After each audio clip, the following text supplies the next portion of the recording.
Hey, what's up, guys? Today I want to come in and talk about how to step into an argument or conversation with an atheist slash unbeliever.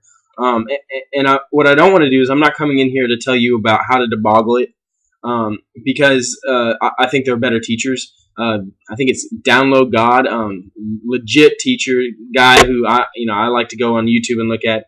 But the reason I want to talk about this is because I did go on YouTube and I looked up some Christianity versus atheist arguments and clicked on it. And honestly, the Christians get on there and look like morons.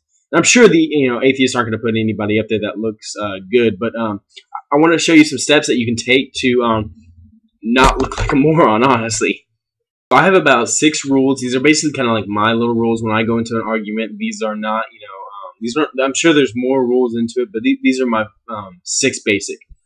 Start with the first one. First rule is keep your feelings out of it, meaning don't get offended when they don't believe. Guess what? They're not going to believe you. It doesn't matter how hard you argue or how good your evidence is. They're not going to believe you. The chances of you swaying them is very little. And if they do start believing and come to Christ, that's not you. That's Christ pulling on their heart. So you're not going to win an argument. Also, don't try to prove God by your feelings. So, I'm a Christian, and I do, since I have believed in God, and since I do pursue Him, and that He is tugging at my heart, I do feel security. I do feel love. But these things don't prove that to someone else. It'd be simply say it just like this: if I'm an atheist and I were to prove to you that there is no God, and I come and say, well, I just feel like there's no God. That's not legitimate. The same thing. Please keep your feelings out of the conversation. The second rule would be you're not trying to win an argument. Okay, like I said, if you win them and they turn, then that's on God, not you. And so you're really not trying to win this argument. You're trying to make a friend and just try to have a conversation. Don't call it an argument. Call it a conversation. And really try to go out to be able to talk to them and be able to go to lunch afterwards. That's the best way to put. You're not going to win the argument. Can I tell you? Most of the time, you're not. Not because there's not evidence to back it up. Not because they're right all the time. Just because you're too strong-headed to, and they're too strong-headed to let each other win. You see that?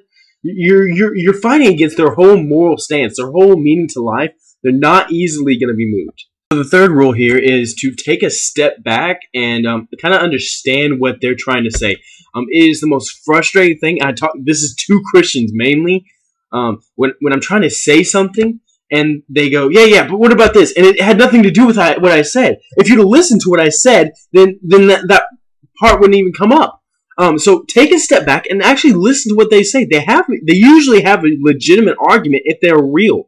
Otherwise, they're just kind of copycatting what they've heard, and it's really easy to deboggle what they're saying anyways. So my fourth rule is, if you don't know it, don't say it. And this is basically just to keep you out of trouble and make you not sound like an idiot. So people tend to, just pull stuff out of their butt, and the atheist, sees this, and it's really easy to deboggle, and then you make sound like an idiot. You make God sound like an idiot. It's really easy if you just step back, listen to what he says, and then, honestly, if you don't know it, just say it. You don't sound like an idiot saying it. Hey, what do you think of this? And, honestly, I don't know. Let me go talk to someone who does know, or someone who's wiser than me. See if I can figure it out. Usually, one question doesn't change everything. So we've already decided that you're not going to win this debate. That was one of our earlier rules. So this next rule is, when you argue or have a conversation in a way where afterwards you can still go hang out with the guy. Or you can still go to lunch with the guy. That right there is a successful debate or argument. I think it drives me insane when some Christian gets on there and says, "You're going to hell. You're an atheist." I always like to point back to the Bible. Hey, Paul, what did he do? Kill hundreds of Christians, and what happened? He ended up getting saved. So you are not the judge. Don't judge them. So go into this conversation without offending them and not being offended. That easy. The only other thing I would say for my 6th rule is to go into it knowing what you're talking about. And let me give you a couple ways to do that. You ever heard of Lee Strobel, Case for Christ? This is a little booklet where it just goes through basically why we believe. It's called Apologetics. The other one, this is huge. I don't have enough faith to be an atheist. Greatest book ever as far as apologetics, as far as my opinion.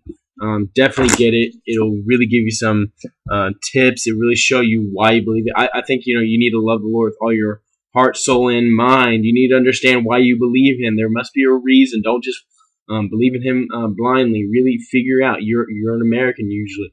You have the resources. Go figure it out. Don't be lazy. Adios.